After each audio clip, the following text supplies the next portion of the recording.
Dear Kuya Bono, namamana daw ang katangian ng isang anak mula sa kanyang mga magulang, pati ang ugali. Matagal kong pinaniwalaan ito pero ngayon na-realize ko na mali pala ako, mali din sila. Mababait ang mga parents ko. Gusto ko ding bumait pero di ko magawa. Anyway, kumusta po ang lahat? My name is Jigo, isang OFW dito sa Taiwan. Bahagi ng desisyon kong magpakabait na ang pagpunta ko dito sa abroad para tumulong sa pamilya ko at para patunayan din kay Marjorie na may magagawa din ako. May sakit na si Papa. Pinayuhan siya ng doktor na huwag nang gumawa ng mabibigat na trabaho. Ako ang panganay at mga bata pa ang dalawang kapatid kong kambal na sina Joshua at Jacob. 12 years ang tanda ko sa kanila. Sabi nila, dapat umaksyon na ako para sa pamilya. May kaya ang pamilya ni Marjorie, pero negatibo ang tingin nila sa akin, lalo na ang panganay niyang kapatid na si Kuya Edgy na dati ay nakabugbugan ko pa. Tarantado din kasi ang kuya ni Marjorie, Kuya Bono. May sarili siyang tropa at minsan noon ay nakabangga ng tropa namin. Si Kuya Edgy pa ang natapat sa akin. At dahil hamak ang laki ko sa kanya ay bugbog sarado siya. Pero noon hindi ko pa kilala si Marjorie. Pero syempre, minarkahan ako ni Kuya Edgy. Kaya naman nung maging kami na ni Marjorie, sobra ang pagkontra ni Kuya Edgy. Minamata nila ako. Puro lang daw ako porma, wala naman daw ibubuga. Dati hindi ko lang maamin sa sarili ko na special si Marjorie sa akin. Mahal ko siya pero maraming dahilan para hindi ko siya dapat seryosohin. Una, marami naman akong iba. Pangalawa, ayaw sa akin ng pamilya niya. Pangatlo, hindi ko kayang ibigay sa kanya ang buhay na nakasanayan niya dahil nga mahirap lang kami. Pang-apat, masyado siyang okay para sa isang bugok na kagaya ko.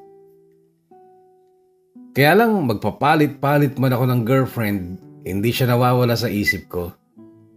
Bahagi ng kabugukan ko ang hilig kong magpaarbor ng gamit.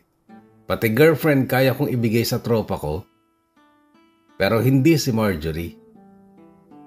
Kahit may ibang girlfriend na ako noon, break na din kami ni Marjorie ay kukulo pa rin ang dugo ko pag nalaman kong may pumoporma na sa kanya. Hanggang sa isang gabing nakainom ako, bigla na lang ako nagwala nung ikwento ng isang tropa ko na kasama ni Marjorie si Carlo na tropa din namin. Nasa bahay daw sila ni Jimmy na noon ay hindi nakakalabas dahil na-aksidente sa motor. Sumugod kami kina Jimmy. Hinila ko si Marjorie at pinilit kong kausapin ako. Galit na galit siya sa akin noon. Sinabi kong mahal ko pa siya. Pero sabi niya, hindi na tayo, Jigo. May iba ka na, kaya huwag mo na akong pakialaman. Iiwan ko si Eliza. Bumalik ka lang sa akin. At bakit ko gagawin yung Jigo? Sawang-sawa na ako. Puro sama ng loob ang binibigay mo sa akin. Magbabago na ako. Na naman? Jigo, ilang beses mo lang sinabi yan. Para ka ng sirang plaka. Paulit-ulit ka. Come on, Marjorie. Hindi mo naabutan ng panahon ng plaka. CD na ang naabutan mo. Lalo siyang nabwisit, Kuya Bono. Tinulak niya ako sabay alis pero binuntutan ko at kinakausap ko siya kahit mabilis ang hakbang niya pabalik kay Carlo. Marjo, everybody deserves another chance. Hindi sa'yo. Sawa na akong umasa, Jigo. Leave me alone. Noon ay mas binilisan ko ang hakbang ko hanggang sa malagpasan ko siya at hinarang ko ang katawan ko sa kanya. Sabay hawak sa dalawang braso niya. Mahigpit na hawak dahil nagpupumiglas siya. Sumisigaw, nasasaktan daw siya. Nasasaktan din ako, Marjorie, sa ginagawa mo. Mahal na mahal kita. Bitawan mo ako, Jigo, nasasaktan ako. Bibitawan kita. Pero huling tanong, Pagkatapos nito pangako, hindi na kita kukulitin. Iiwas na rin ako. Sagutin mo lang ako ng totoo. Hindi mo na ba talaga ako mahal? Hindi na. Mabilis niyang sagot. Noon ay binitawan ko na ang mga braso niya. Tinitigan ko sandali. Tsaka ko tinalikuran na at lumakad na ako palayo. Pero biglang may yumakap sa likod ko. Mahigpit na yakap. Si Marjorie.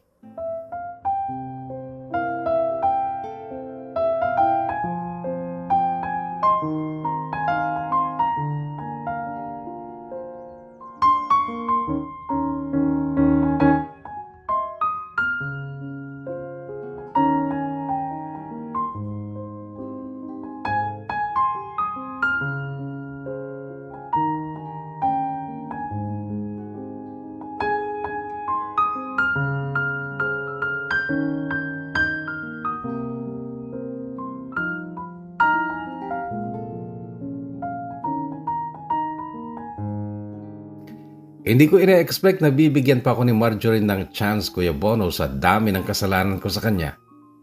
Nag-promise ulit ako sa kanya na hindi ko na siya sasaktan ulit. Hindi ko lang alam kung naniwala siya kasi hindi naman siya nagsalita.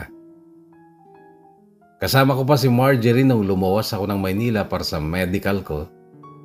Requirement yun sa pag-abroad dito sa Taiwan pero ang dami kong sablay noon dahil hindi talaga ako seryosong magtrabaho, lalo na sa abroad. Tinatamad akong mag-memorize ng mga sistema. Hindi ako bobo, Kuya Bono. In fact, lagi nga akong nasa honor nung elementary at high school ako. Natikman ko din ang mapasali sa Dean's List nung first year college ako. Nagbago lang talaga ako mula nung mabarkada na ako. Isa sa pinakabago sa tropa namin si Luis na siyang nagyaya sa akin na mag-apply na factory worker dito sa Taiwan. Nahihiram kasi niya ang kotse ng tito niya kaya madali kami nakakaluwas ng Maynila para mag-apply. May tita din siya sa QC kung saan kami nakikitulog noon kapag nasa Maynila kami. Na bad trip lang ako kay Luis dahil isang gabi tulog ako sa bahay ng tita niya sa QC. Pero nagising ako dahil may naramdaman ako. Nakita ko na lang, sakmal-sakmal ni Luis ang tarugo ko. Natadyakan ko siya, nabigla ako. Tapos umamin siya, bakla daw siya.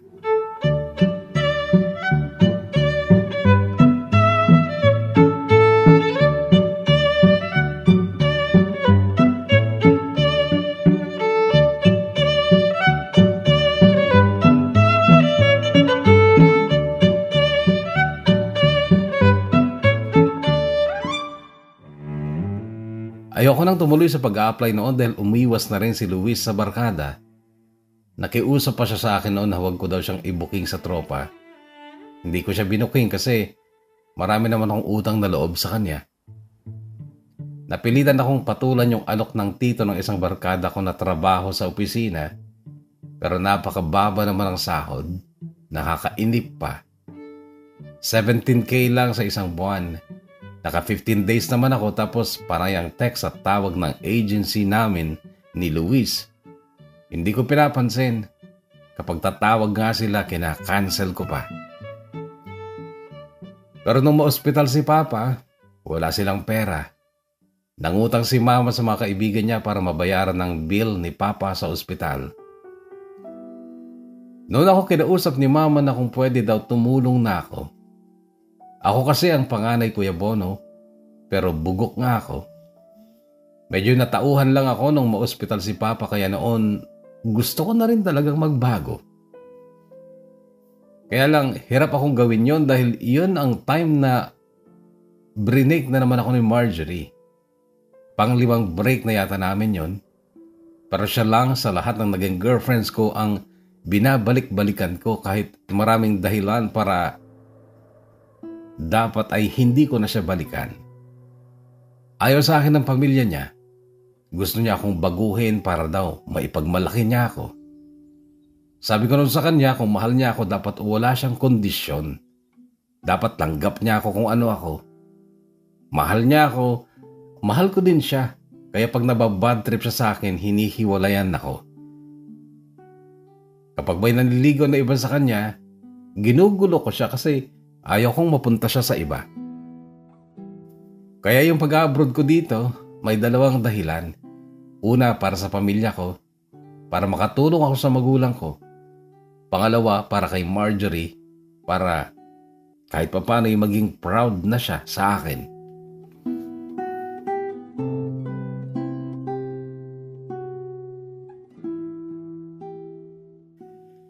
Kulang ako sa sistema, Kuya Bono.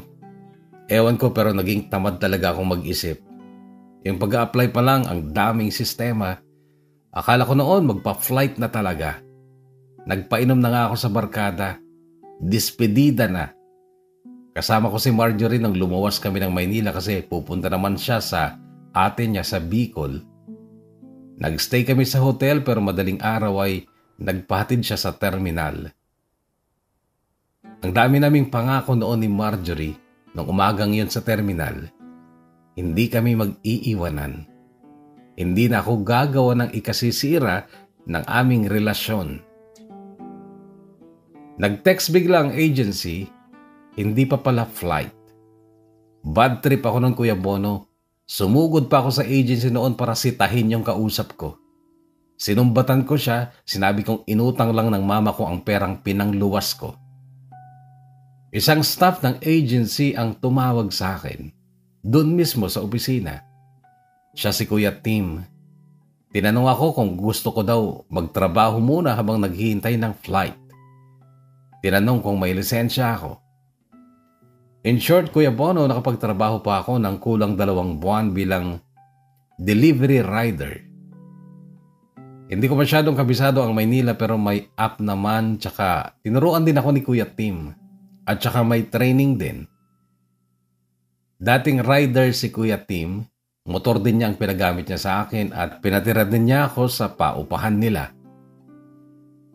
Nagustuhan ko ang trabaho yun, Kuya Bono, kasi malayong mas malaki ang kita kumpara sa opisinang pinasukan ko noon. Nakakapagod nga lang dahil maghapon hanggang gabi, nakasakay ka sa motor. May mga buyer ding gago na kailangang pagpasensyahan. Yung tipong gustong-gusto mo nang gulpihin, pero hindi pwede dahil mawawalan ka ng trabaho. Pero dahil sa trabahong yun, Kuya Bono, ay nakilala ko si Sunshine na hanggang ngayon ay bahagi pa rin ng buhay ko. You are my sunshine, my only sunshine. You make me happy when skies are gray. You'll never know, dear, how much I love you. Please don't take my sunshine away. The other night, dear, as I lay sleeping, I dreamed I held you in my arms. When I awoke, dear, I was mistaken. So I hung my head and cried.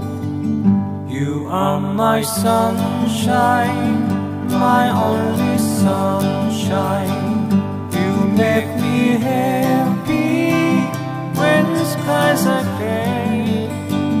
You'll never know, dear, how much I love you. Please don't take my sunshine away. Nag-deliver ako sa condo ni Sunshine. Nagulat pa ako nang binuksan niya ang pinto. Ang ganda kasi niya, Kuya Bono. Akala ko nga nung una, artista siya. Ang puti kasi at napaka-sexy ng suot niya. Inutusan niya akong tanggalin ng face mask ko. Sinunod ko naman. Pagkatapos nun ay pinapasok niya ako. Nakita kong may kasama siya. Akala ko lalaki nung una pero bakla pala. Umiinom sila noon ng mamahaling alak. Sabi nila, samahan ko daw silang uminom. Sabi ko naman hindi pwede kasi nagtatrabaho ako. Sabi ni Darren, yung bakla, babayaran daw nila ang kita ko sa loob ng 1 linggo. Naglabas kagad siya ng pera, 10K inabot sa akin. Nalito ako, pero kinuha ni Sunshine ang pera at inilagay sa bulsa ng jacket ko. Pero siya din ang nagtanggal ng jacket ko noong magdesisyon akong pumayag na sa gusto nila. Nakipag-inuman nga ako, Kuya Bono. Noong panay ang tunog ng cellphone ko dahil sa mga chat ni Marjorie, inagaw ni Sunshine ang phone ko at saka niya pinatay. Sabi niya, bayad na daw ang bawat segundo ko. Sa kanila na daw ang atensyon ko. Laking probinsya ako, Kuya Bono, pero pagdating sa mga kagaguhan, sure ako na hindi ako probinsyano. Pero nanibago pa rin ako nung hilain nila akong 2 sa kwarto. Na-shock pa rin ako dahil first time kong ma-experience na isang babae at isang bakla ang sabay na nagpakasasa sa katawan ko. High na high silang 2 noon, Kuya Bono. Nung mahubaran nila ako, halos sabay silang sumunggab sa kargada ko at sabay ding binigkas ang salitang medium at saka sila nag-appear. Siguro yung sukat ng armas ko ang tinutukoy nilang medium. Tinutulak ko si Darren noon, sabi ko mamaya na lang siya kasi gusto kong kami lang muna ni Sunshine. Napakakinis na Sunshine, Kuya Bono. Kulay pink ang balat niya, lalo na yung ano niya. Kaso ang kulit ni Darren at pinagdidiinang siya daw ang nagbayad sa akin. Inayaan ko na ng Kuya Bono and ayun, for the first time ay naranasan ko ang tinatawag nilang threesome.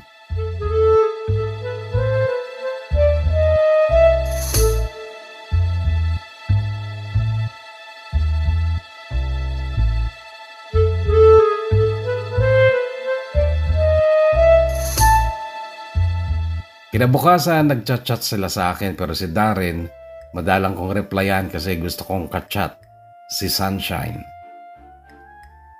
May ibang Facebook si Sunshine na siyang gamit niya sa pag-chat-chat niya sa akin. Sunny ang pangalan niya sa account na yon at drawing lang ng araw na nakismile ang profile niya.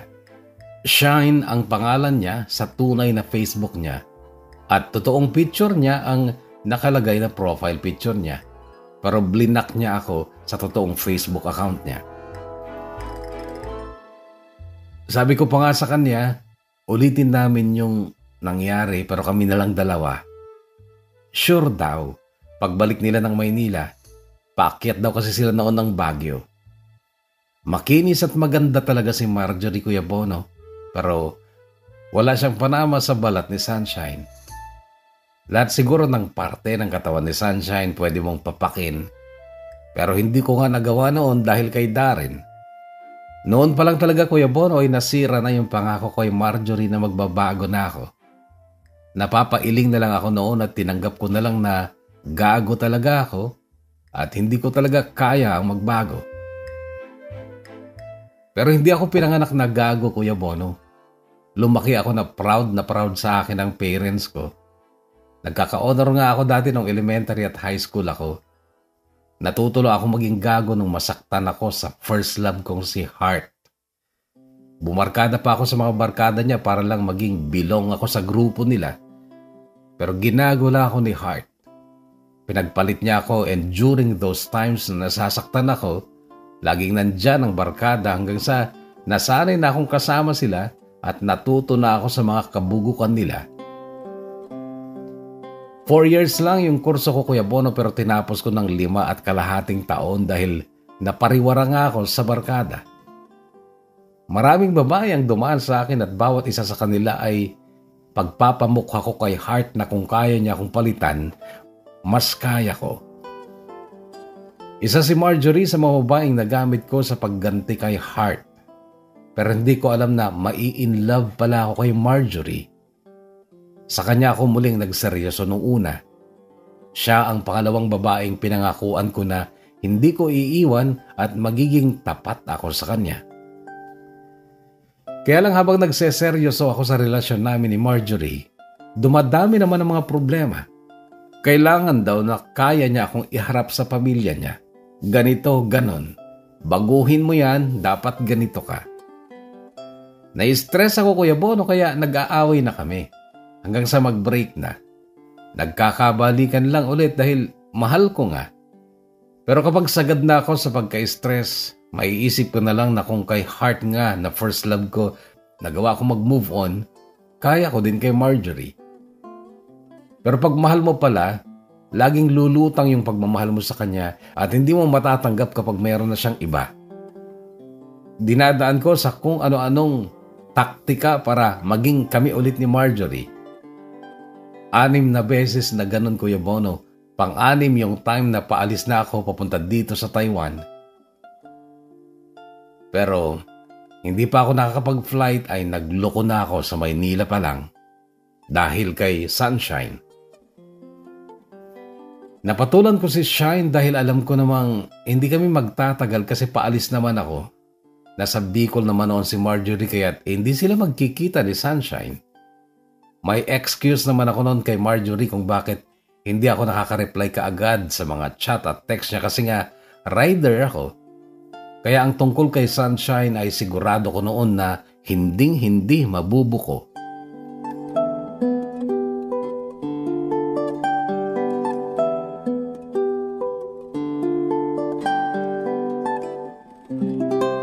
Kahit nung nandito na ako sa Taiwan, Kuya Bono, nakaka-chat ko pa rin si Sunshine sa fake account niya, kung saan Sunny ang pangalan niya. Nakapagsama kami ni Sunshine sa condo niya, 3 beses pa bago ako mag-flight. Pero pag dumadating ako doon ay siya lang mag-isa at binilin pa akong kahit anong mangyari ay hindi ko ikukwento kay Darren na kaibigan niya na nagkikita kami. Sa totoo lang Kuya Bono, nakaka-addict si Sunshine. Sa lahat ng babaeng nakasama ko, sa kanya ako solve na solve pagdating sa kama. Hindi lang dahil sa siya ang pinaka-sexy at pinaka-makinis kundi dahil sa ramdam ko talagang gusto niya yung ginagawa namin. Todo bigay siya Kuya Bono. Ramdam na ramdam mo. Ramdam na ramdam mo.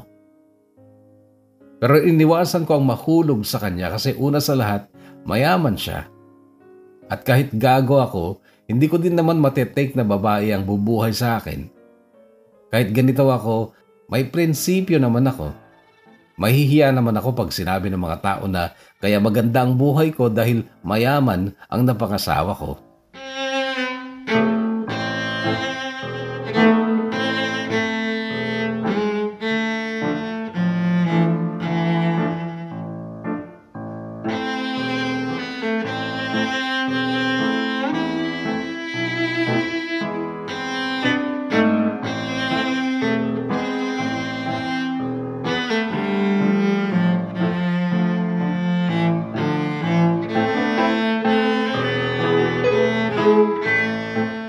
Noong bago lang ako dito sa Taiwan, gusto ko nang umuwi agad. Nasabi sa orientation ang magiging buhay namin dito pero hindi ko inaasahang ganon pala kasaklap. 8 kami sa kwarto, common ng CR, pilahan. May time pa noon na kulay kalawang ang tubig pero makaraan ng ilang araw, naayos naman. Nanibago din ako sa trabahong panggabi. Night shift kasi ako nung una. Sanay ako sa puyatan kung sa inuman pero hindi pala sa trabaho. Mabuti na lang at makaraan ng mahigit 1 buwan, nalipat kami sa magandang dorm. Napaka-astig Kuya Bono. Malaking building. Bago pa at napakaganda. Para itong hotel. 4 lang kami sa kwarto. 2 double deck pero maluwang. Hindi gaya sa una na siksikan kami na parang dilata. May CR na rin dito sa loob ng kwarto. Kompleto dito sa building Kuya Bono. May gym, may basketball court pang maganda. Liban sa basketball, may iba pang sports gaya ng table tennis at billiard. May lounge din sa itaas na napakaganda para sa mga gustong tahimik at chill-chill lang. May convenience store din dito kung saan ka makakabili ng mga produktong Pilipino. At liban doon ay meron ding 7-Eleven din dito. Swipe lang sa card, bahala nang makaltasan sa sweldo. May 2,400 NT kaming allowance kada buwan. 600 NT naman para sa dorm Pero andun na lahat, tubig, kuryente, wifi. Meron ding maganda at maluwang na laundry room, Kuya Bono. Ang daming high-tech na washing machine at dryer na noong una ay hindi ko talaga alam gamitin. Pero salamat kay Eileen na nagturo sa akin sa pagbutingting ng washing machine at dryer. Pero kalaunan, Kuya Bono, ay si Eileen naman ang binubutinting ko. Liban sa paggamit ng washing machine at dryer, Kuya Bono, ay si Eileen din ang nagturo sa akin na mabuhay lang ng masaya at walang pag-aalala. Expression ni Eileen ang salitang, relax, easy lang yan. That's why I'm easy.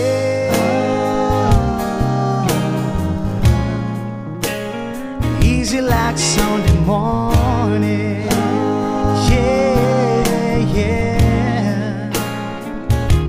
That's why I'm easy. Yeah, yeah. Easy like Sunday morning.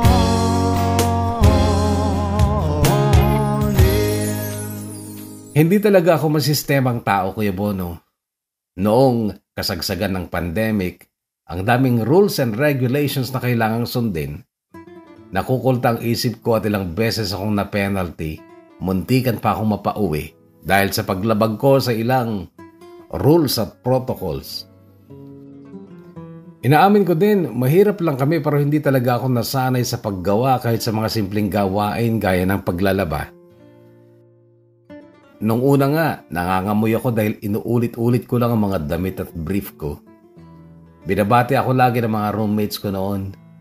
At pagsapit ng sweldo, pinakamalaki ang kaltas ko dahil puro swipe ang ginagawa ko. Lumalagpas ako madalas sa 2,400 NT na food allowance dahil kung anong gusto kong pagkain, iyon ang kakainin ko. Naging close kami ni Eileen mula nung araw na yon sa laundry area. Nagchat-chat kami kapag gabi dahil that time ay pareho na kaming day shift. May isang gabi na kachat ko rin si Sunshine at pinainit ni Sunshine ang dugo ko. Kesa magsariling sikap ako sa banyo, biniro ko si Eileen kahit na baka magalit at iwasan na ako. Kaso, kumagat si Eileen sa pain ko. Nagkita kami sa CR sa entry ng basketball court. Bawal kasi maglaro sa basketball court kapag gabi kaya ang CR na yon ang walang tao noon. Napakaraming CR dito, Kuya Bono. Talagang the best na sigurong dorm ito para sa mga OFW dito sa Taiwan. At sa CR nga na yon sa entrada ng basketball court, unang maganap ang easy sex namin ni Eileen. No strings attached, Kuya Bono. Wala kaming relasyon pero nagagawa naming magpalipas ng libog kapag nasa mood kaming dalawa.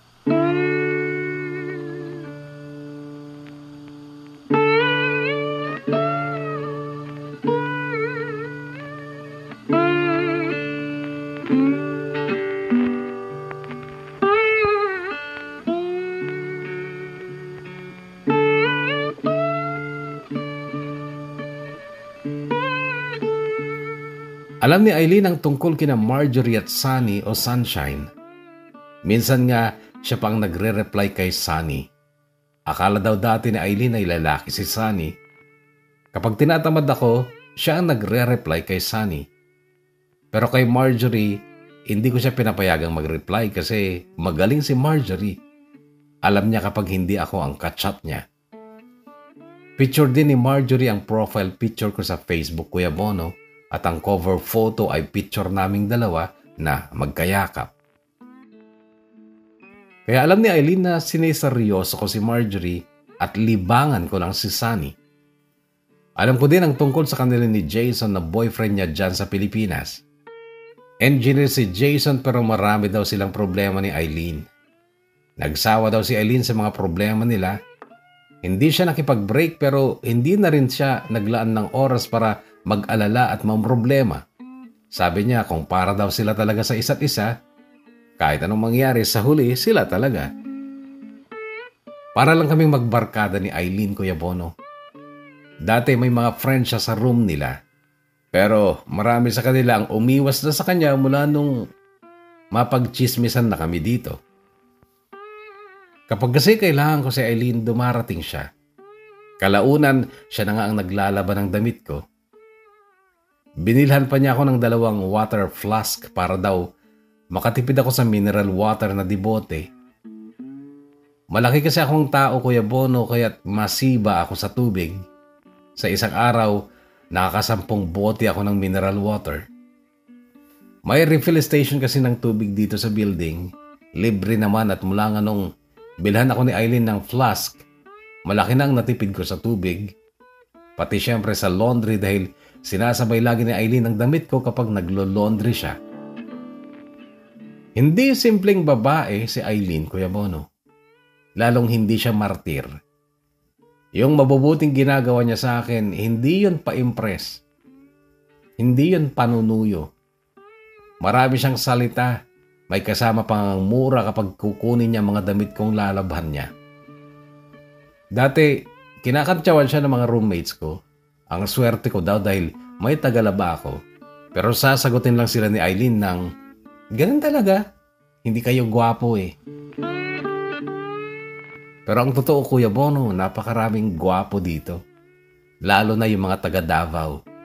Mababangis pa sa basketball pero mga loyal sila sa mga jowa nila dyan sa Pilipinas. Well, sana all loyal. Marami na raw nagkapangasawahan dito. Marami na ring babae ang napauwi dahil nagbuntis. At nakakalungkot dahil isa si Eileen sa mga nagbuntis.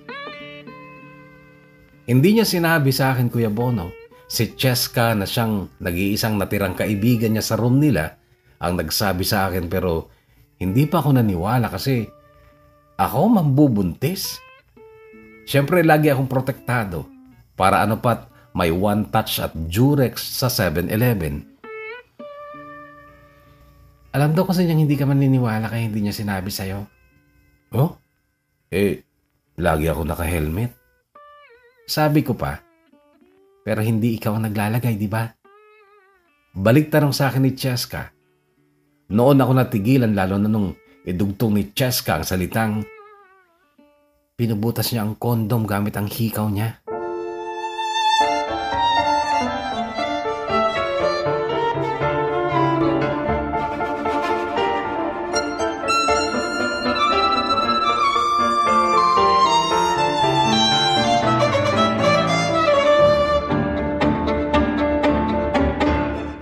Sa chat ko na lang nakausap si Eileen. Gaga ka, ba't mo yan ginawa? Tanong ko, nandyan na siya noon sa Pilipinas, Kuya Bono. Trip ko lang, bakit? Isisilang mo ba yan? Oo, syempre. Well, sana mabuhay. So, sinadya mo? Oo. Paano yan? Tanggap ba yan ng boyfriend mo? Hindi.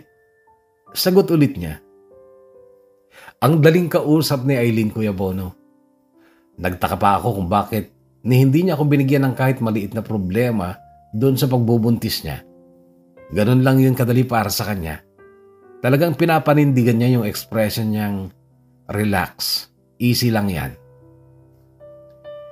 Hindi ko pa sasabi noon na mahal ko si Eileen. Ang turing ko lang talaga sa kanya ay kaibigan, kalaro.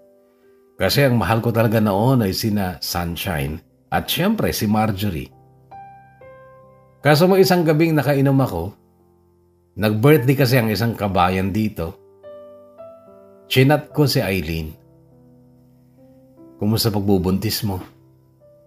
Ayos lang, halata na. Teka lang dati hindi pa naman halata yan Ba't umuwi ka na? Di naman nila alam dito na buntis ka. Pagod na rin ako Nakadalawang extend na ako dyan. Tsaka, sawa na rin ako sa mga tao dyan. Pati ba sa akin sawa ka na? Hindi sa'yo at tsaka kay Cheska. Kaya lang naman mga kaibigan ko dyan Sa inyo lang ako nakakatikim ng respeto. Parang nag-echo sa utak ko yung salitang respeto, Kuya Bono. Hindi ko kasi alam na naibigay ko yun sa kanya kasi ang alam ko, naggamitan lang kami. Pareho lang kaming malibog kaya kami nagkakasundo. At alam ko din na iniwasan lang siya ng mga dati niyang kaibigan, liban kay Cheska dahil sa balitado na ang tungkol sa amin. May mga tumatawag na nga sa kanyang banyo queen noon dahil madalas ay sa banyo kami nagkukwiki. Minsan, may nakahuli pa sa amin kaya naman kumalat na nun ng chismis. When the night has come at pinatay ang ilaw, o madalas may lumalabas kay banyo queen. 1, 2 kami nagtatawa na nagkwentuhan na doon sa suka. Kami ay naglalampungan ng ginawa para kung nasa Roppongi. Pinatay niya ang ilaw at binuksan ang bisita. Doon sa kanyang kama kami ay nahiga at ako ay nagulat at ako'y nabigla. Ako'y nanginginig, pawis na pawis. Tinutok ko, pinasok ko and boy, walang labis. At ang sabi niya sa'kin, Amdo, sige pa, tumagilit, tumihaya, lumuhod at tumapa. Na matapos na kami, ang sabi niya, isa pa nga. When the night has come, boy, yeah, ang pinatayang ilaw, o madala, may lumalabas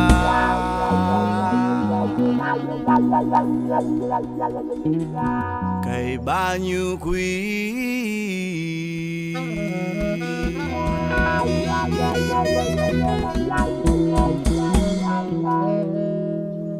April 12, 2022 nung manganak si Eileen.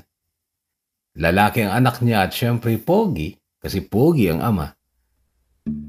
Sabi ko noon, dadalawin ko sila pag uwi ko kung pwede. June kasi noon ay matatapos ang unang kontrata ko. Ang sabi naman ni Eileen, okay lang, pasyalan mo kami dito sa Iriga kung gusto mo. Pero huwag mong obligahin ang sarili mo, Jigo, kasi kaya kong buhayin to. Relax ka lang dyan. Huwag kang mag-worry sa anak ko dahil kaya ko to. Easy lang to.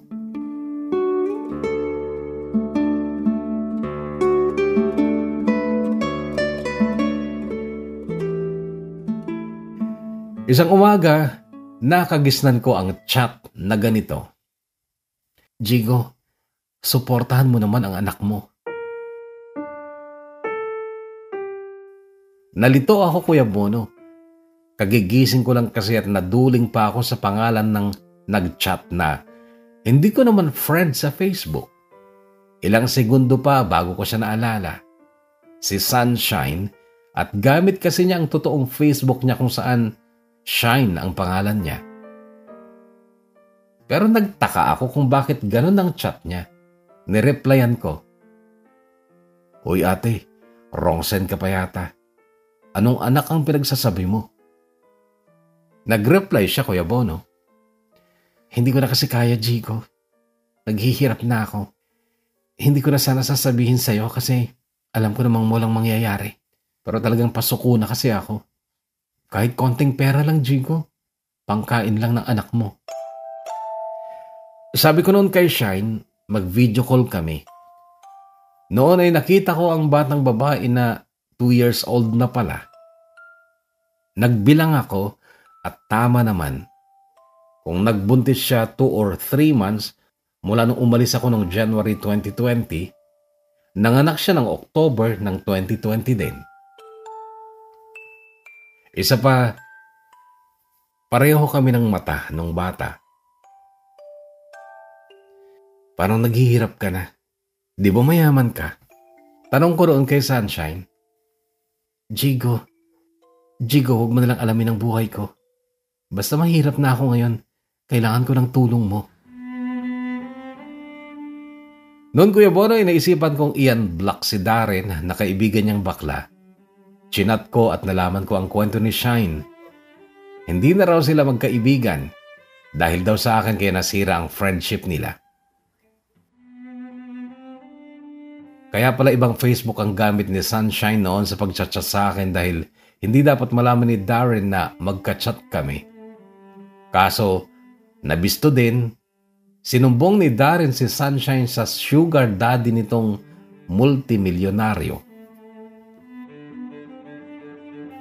Yung batang isinilang ni Sunshine, pinalabas daw niyang anak ng sugar daddy niya pero sinulsulan ni Darren ang milyonaryo na ipa-DNA test ang bata. Ayon, nabuko ulit si Sunshine kaya siya binasura na ng sugar daddy niya. Kumabit pa daw sa iba't ibang lalaki sa Sunshine mula noong mga anak siya pero minalas na.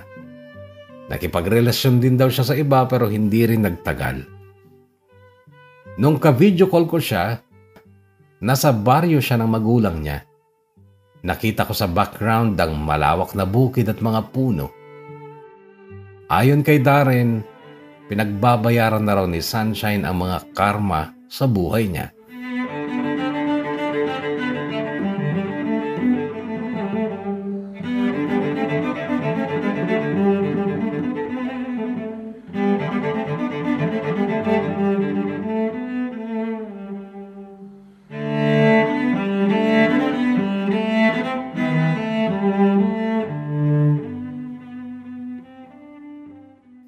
Kinumpirma sa akin ni Darren na ako talaga ang ama ni Aya, yung baby girl namin ni Sunshine.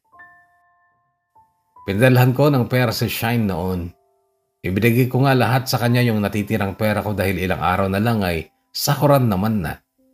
Pero at that time ay hindi pa ako 100% kumbinsido na anak ko talaga si Aya kasi alam kong mapaglaro si Sunshine.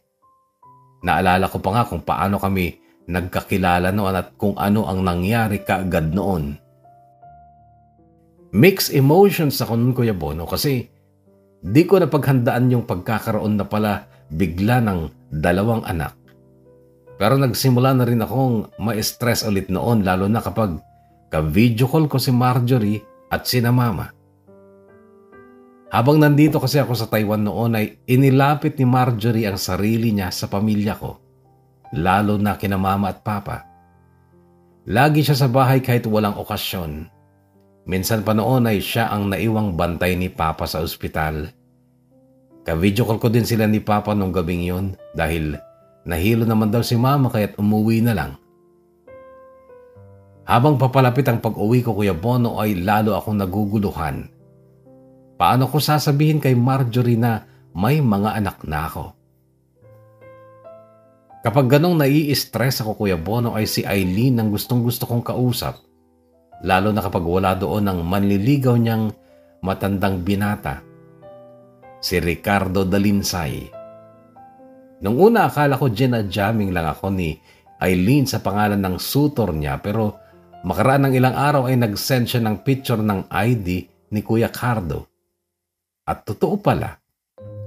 Hindi nga lang kahawig ni Coco Martin, malayo, mas kahawig na si Nonong, yung presidential aide ni Presidente. What's up, Kuya Cardo? Hindi gwapo si Kuya Cardo pero ayon kay Eileen ay napakagwapo ng ugali niya at meron ding negosyong kumikita ng malaki. Cool na cool si Eileen, Kuya Bono. Kahit may anak ako sa kanya, para kaming magbarkada lang talaga. Pinapayuhan pa nga ako kung anong dapat kong gawin. Sabi niya, kung mahal daw talaga ako ni Marjorie, matatanggap pa rin niya ako. Kaso sabi ko, malabo na yun dahil last chance na yung binigay sa akin ni Marjorie. Pero ang tirada sa akin ni Eileen ay, bobo sa math ang puso, Jigo. Di marunong magbilang. Kahit pang 100 chance na ang ibinigay sa'yo, kung talagang mahal ka, hindi ka niya susukuan.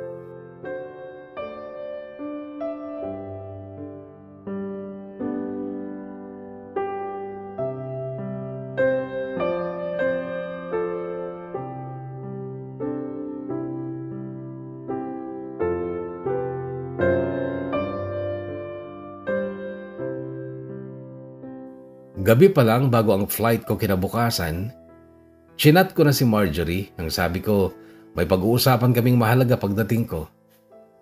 Na-curious siya at hindi siya mapakali. Kinukulit ako na sabihin ko na daw. Ang sabi ko sa kanya, tsaka na lang. Pero sinabi ko din na ang bagay na yon ay siguradong ikagagalit niya At baka isumpa pa niya ako. Kumbaga Kuya Bono, binigyan ko na siya ng hint na hindi kami magiging masaya pagdating ko. Hindi na rin ako mahirapang bumuelo kapag mag-uusap na kami. Pero pagdating ko ng Pinas, nasa airport pa lang ako ay nabasa ko na ang chat ni Sunshine nang hihingi na naman ng pera. Naka-confine daw ang anak naming si Aya. Dumiretso ako sa Bulacan, Kuya Bono, sa Gregorio del Pilar District Hospital kung saan na-confine ang bata at kinilabutan ako Kuya Bono, sabay parang mapapaluha ako nung tawagin ako ni Aya ng Papa. Napakaganda niyang bata Kuya Bono. Mahal na mahal siya ng lolo at lola niya na siyang nadatnan kong nagbabantay sa kanya. Umalis daw kasi si Sunshine dahil nagdilihen siya ng perang pambayad ng dugo. Pagdating ni Sunshine, namangha ulit ako sa kagandahan niya.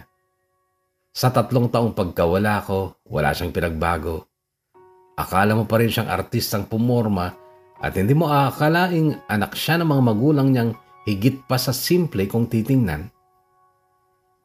Noong salinan ng dugo si Aya, aalis sana ako kasi parang di ko kayang tingnan pero tinawag niya ako. Sumenyas pa siya na hawakan ko daw ang kamay niya. Napakanambing niyang bata Kuya Bono kaya nagpa siya akong maglaan ng oras para sa kanya. May malapit na hotel doon. Nag-check-in ako nung makatulog siya. Pagbalik ko ng ospital, si Sunshine na lang ang bantay. Gusto ko siyang ayain sa hotel noon pero walang maiiwang bantay ang bata. Takam na takam ako kay Sunshine noon kasi mahigit 1 taon din akong nadyeta dito noon. Mula nung umuwi na nga si Eileen. Ang totoo, sumubok pa ako sa ibang babae dito pero puro conservative ang mga natsambahan ko. Gusto ng relasyong matino at sa lalaking wala daw sabit.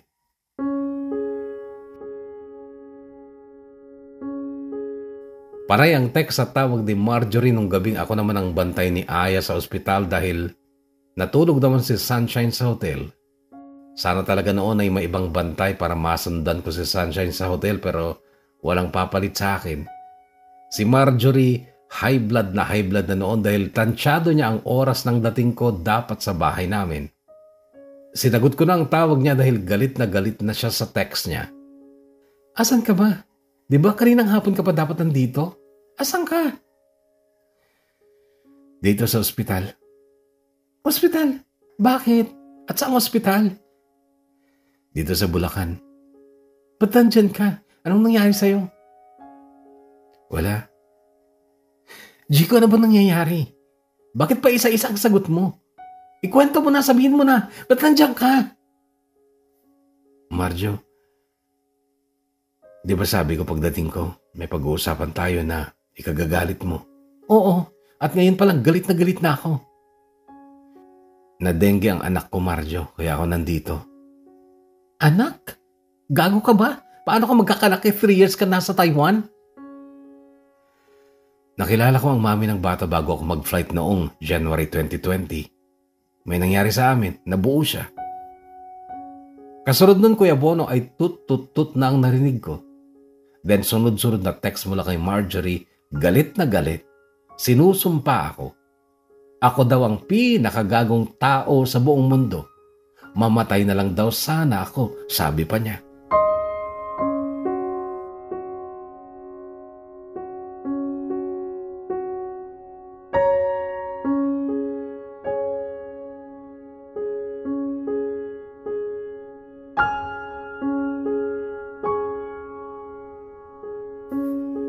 May nangyari sa amin ni Sunshine kinabukasan nung dumating ang mama niya para dalawin si Aya pero hindi na siya kasing init ng dati. Kulang na siya sa gana samantalang ako baliw na baliw pa rin sa kanya. Inisip ko na lang noon na dahil siguro sa pag-aalala niya kay Aya kaya kulang siya sa gana.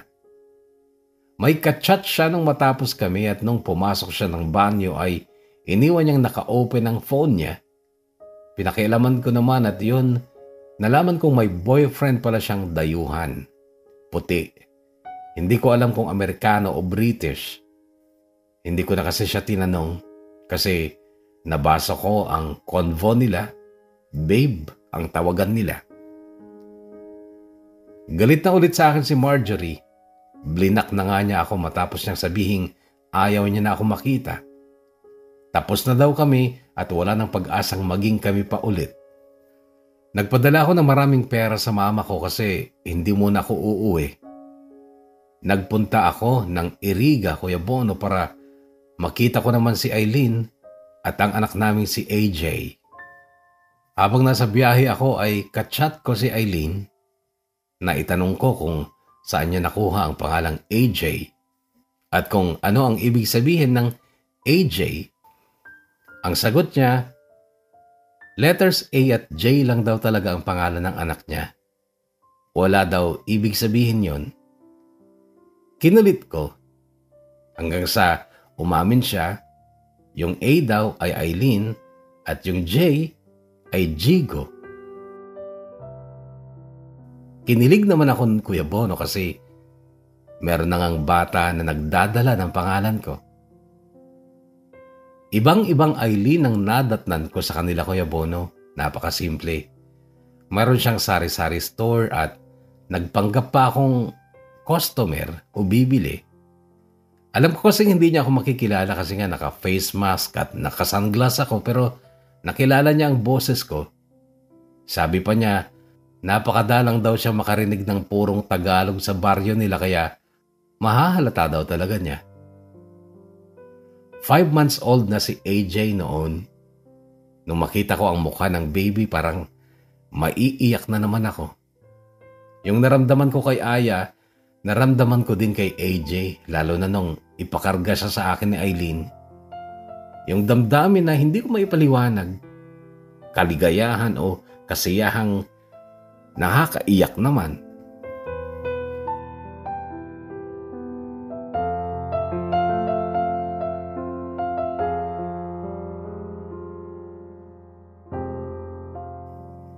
Grabing tumanggi si Eileen nung mag-iwan ako ng pera.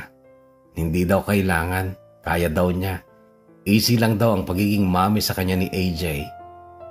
Pinilit ko yung pera kasi pakiramdam ko nakasalalay na rin sa balikat ko ang kapakanan ng anak ko. Mabait din talaga si Kuya Cardo. Dumating siya nung bago magdilim at may dala pang ulam. Vibes na vibes din sina Kuya Cardo at nanay ni Eileen. Nakita kong parang miyembro na rin talaga ng pamilya nila si Kuya Cardo. Kinabukasan nagbiyahe din agad ako dahil hinahanap na ako ni Aya. Naka-video call ko siya, umiiyak. Umuwi na daw ako. Miss na daw niya ako. Sina mama at papa naman nung matanggap ang perang pinadala ko, nagbiyahe din sila papuntang Bulacan kaya't nadatnan ko sila sa ospital. Nakita ko kung gaano kasaya ni mama habang nilalambing si Aya. Nauunawaan ko yun dahil hindi ba natupad ang pangarap niyang magkaanak ng babae, 3 lalaking sakit ng ulo niya ang anak niya, ay natupad naman ang pangarap niya sa pagkakaroon ng apo na babae na napakaganda. Si Papa naman at ang Papa ni Sunshine nagpapahaging noon na kami na lang daw ni Sunshine na magpakasal, total ay may anak na kami. Pero masyadong halata na hindi naging komportable si Sunshine sa pahaging na yon ng mga ama namin dahil may boyfriend nga siyang afam. Gusto ko sana syempre na kami ni Sunshine ang magkatuluyan pero anong magagawa ko kung ayaw niya sa medium at mas gusto niya ng double XL?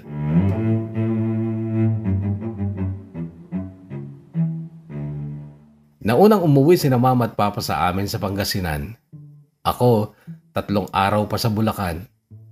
Umuwi lang ako nung ma-discharge na si Aya sa ospital. Umiyak siya nang umalis ako pero nangako akong babalikan ko siya.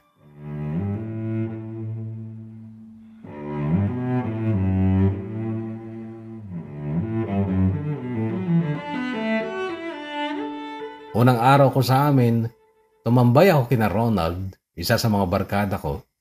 Kasama niya noon si Jimmy. Busy sila sa pag-welding pero tumigil sila dahil nagpainom ako. 3 lang kami noon kasi busy daw yung ibang barkada namin. Then, biglang dumating ang grupo ni Kuya Edgy, kuya ni Marjorie. 10 sila.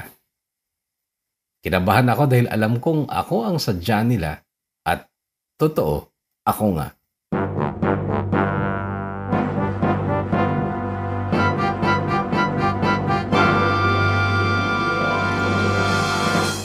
Hindi umalma ang mga kasama ko dahil 3 nga lang kami kontra sa 10. Pero nakita ko ang mga putol-putol na dedos na tubo na wine-welding ni na Ronald at Jimmy.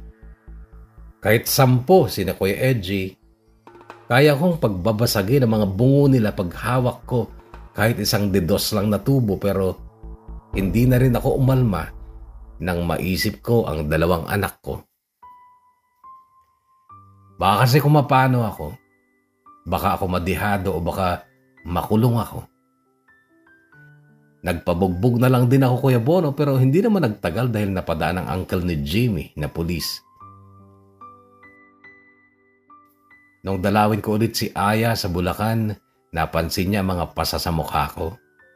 Kinuha niya yung make-up ng mami niya, yung concealer ba yun? Lalagyan daw niya noon para matakpan yung mga black sa mukha ko. Bago ako bumalik dito sa Taiwan, naglaan din ako ng 2 araw sa Iriga para makasama ang anak ko kay Eileen na si Baby AJ. Sa maliit na hotel ako nagstay doon kahit ang sabi ni Eileen ay doon na lang ako sa bahay nila. Kaya lang alam kong jahi yun para sa akin dahil baka kung anong isipin ni Kuya Cardo.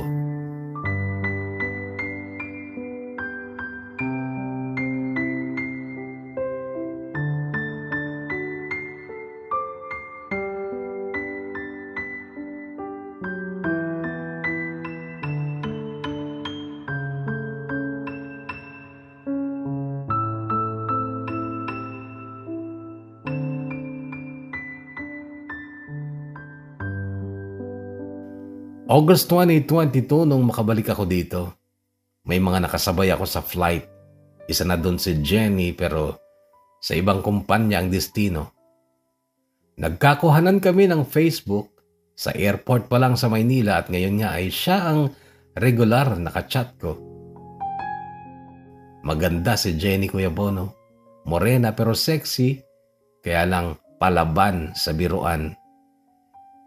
Nagkasundo na kami magkikita kami sa Taichung Park pero wala pang date kung kailan. Dati ko nang nasabi sa kanya na may mga anak na ako sa magkaibang babae. Tinanong niya ako kung ilang anak daw ba ang gusto ko. Sabi ko kahit 3 lang. Ang sagot niya, bigyan kita ng 1. Hindi ko sigurado kung seryoso siya. Palabiro kasi talaga. Minsan nga ako pang napipikon sa kanya. Pero pag napikon naman ako, lalaylo siya tsaka ako lalambingin.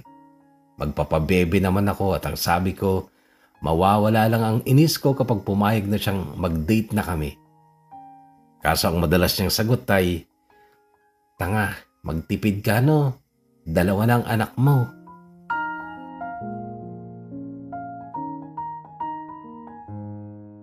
Tama siya Kuya Bono. Hindi kalakihan ang sweldo dito at liban sa pamilya ko nga ay may 2 na akong anak na sinusuportahan. Pinapadalhan buwan-buwan. Sina AJ at Aya at dapat talaga bumait na ako. Pero hanggang sinusulat ko ang kwentong ito, hindi ko talaga sure kung babait na nga ako. Wala pa naman akong 30 Kuya Bono at kailangan ko ng asawa syempre. Baka si Jenny na siya. Kasi tanggap naman niya ako. Kaya lang alam nating lahat na mapagbiro ang tadhana at hanggat hindi kami nakakasal ni Jenny, hindi ko masasabing siya na talaga. Buti pa nga si Eileen, nagdesisyon na. Ikakasal na daw siya kay Kuya Cardo. Si Sunshine naman, umaasa pa rin uuwian siya ng kanyang afam. Mga kahugot, huwag sana kayong mabitin kung nagtapos ang kwento ko na wala pa akong asawa. Tandaan nyo, sa Kahugot TV, ang daming kwento ang nag-ending ng napakasaya nila. Pero sa part 2, hindi na pala sila. Gumagalang, Jigo.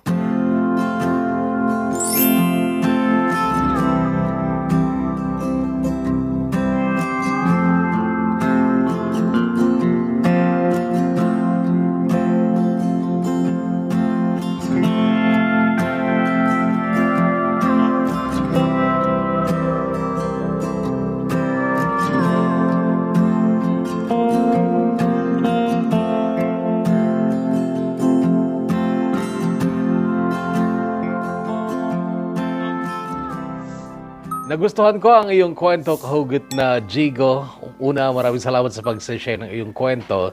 Alam niyo mga Kahugot, paminsan-minsan maganda yung may ganitong tema ng kwento dito sa ating programa, hindi ba? O baka naman gusto niyo lagi na. Anyway, gustong-gusto ko yung personality ni Eileen. Cool na cool, chill lang siya. Hindi stressful na kasama. Actually, may kaibigan ako, Eileen din ng pangalan. Maliit lang na babae ito. Pero siya ay OFW din. Lady driver sa UAE. Napakaliit na babae, pero cool na cool din. Pero siya din ay sinubok din ng mundo ng pag-ibig. Siya ay single mom. Pero saludo ako sa kanya. Eileen Inga, shout out to you. Sana maligaw ka sa channel ko. Anyway, again sa iyo, Kahugot na Jigo, thank you so much for sharing your story. And wala ka pa naman kamong 30, so hindi pa siguro panahon para makatagpo ka ng asawa.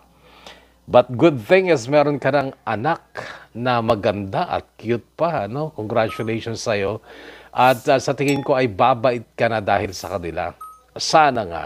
Alam mo, nasa iyo naman yan kung gusto mo talagang bumait o kaya naman gusto mo pang hintayin na tadhana o panahon magturo sa'yo para bumait. Sana huwag mo nang hintayin. Kasi kung minsan bumabait ang tao dahil sa mga dagok ng pagkakataon, pero sana ay huwag na. Again, Kahugot na Jigo, thank you so much.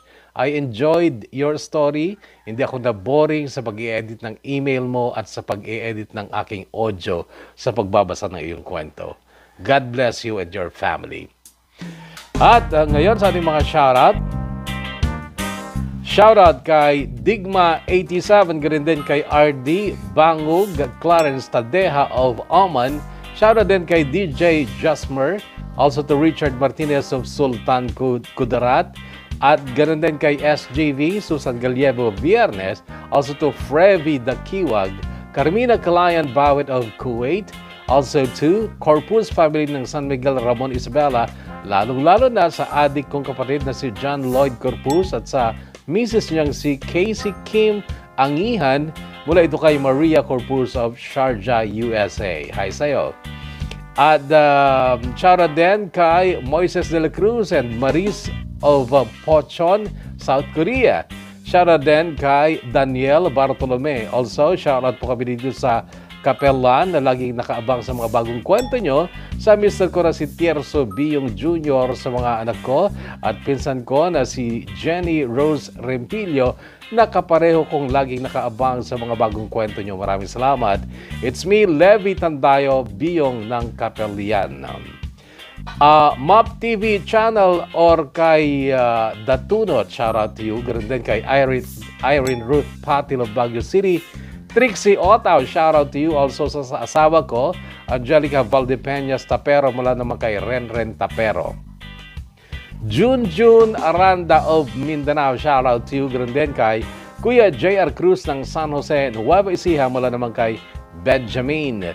Ganun din, shout out kay Lady Erinea and to Mark Emil Munoz na may trangkaso, pagaling ka, at kay Emma Cardenas of Hong Kong. Yan mo ang Kahugot at mula tayo magkakarinigan sa panibagong kwentong hatid ng DKB. Dear Kuya Bono ng Bono's Love Tube, kahugot mo sa bawat kwento. Stay healthy, Kahugot, stay safe, and God bless us all. Kahugot, nais mo rin bang ibahagi ang iyong totoong kwento ng buhay at pag-ibig? Ngayon pa lang, thank you na sa'yo. pero tandaan lamang ang mga sumusunod.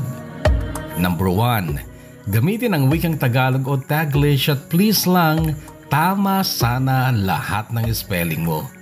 Iwasan ang shortcut typing gaya ng style mo sa pagte-text gamit ang basic phone na di keypad noon. Number 2. Huwag gumamit ng kahit anong uri ng emoji o emoticons. Hindi yun kailangan. Number 3. Mag-type gamit ang Microsoft Word sa iyong computer or laptop o mag-download ng Word app at ito ang gamitin mo sa pagtatype ng kwento mo upang makita mo kung ilang words na ang natatype mo. Kasi mababasa lang ang iyong kwento sa DKB kung ito ay naglalaman ng 5,000 hanggang 6,000 words. Kung mas mababa sa 5,000 words, mababasa ito sa SIT or Somewhere in Time channel. Number 4. Kung maaari, maglakip ng picture mo or maikling video. Totoong picture o video mo ha? Kung pwede lang naman, okay lang kung mas gusto mong maging pribado ang iyong itsura. Number 5, ipadala ang iyong kwento sa email address na dearkuyabono@gmail.com. Hintayin namin ang kwento mo, kahugot. Salamat!